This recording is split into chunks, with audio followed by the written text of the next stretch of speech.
On Sunday, September 22nd, at about 10:54 in the evening, our daughter was riding her bicycle home from the CSU Chico State Library when she was struck by a drunk driver and left on the side of the road to die. In the phone conversation with the nurse, we knew that she had been in an accident, but we didn't know any of the details, that it was a drunk driver and that it was a 19-year-old kid. She was riding 4 blocks home from school. She was about a half a block from her apartment. You could see her apartment from where she was hit. You could actually stand on the bridge and see her apartment from there. She was so close. That's how close it was, and I've stood there so many times and just looked at that distance.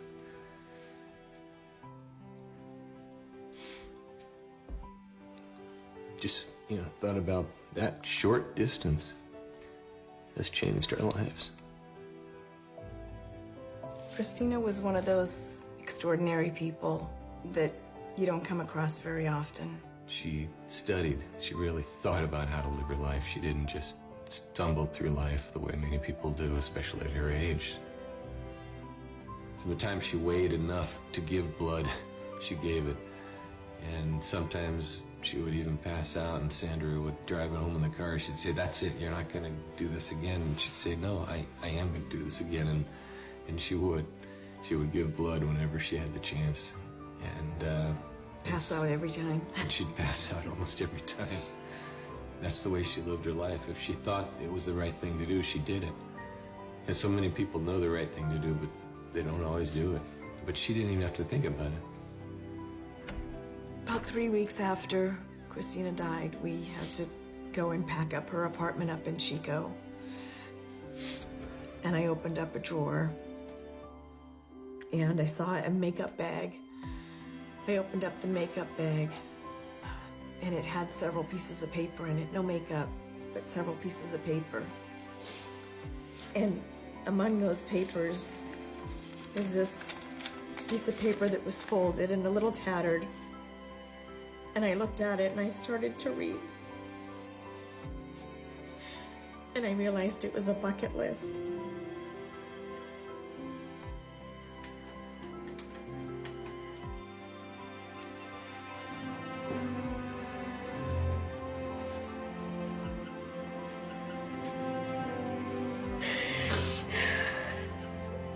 She never said, "I want to be rich.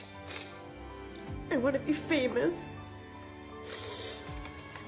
She didn't ask for anything unreasonable.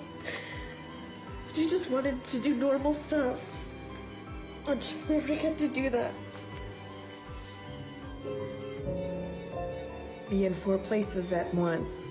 There's a place called 4 Corners. You can actually go to the edge of all 4 states, and that's what she wanted to do. But she's done this already. Not by being there, but with her organs. Parts of her are 4 places at once. Her liver was split between 2 people. One was a 55-year-old man, and one was a 9-month-old baby. A kidney, somebody that the family knew. Another man got the rest of Christina's liver. Her pancreas and the other kidney went to a man in the South Bay. And her heart went to a 64-year-old woman from the South Bay at Stanford.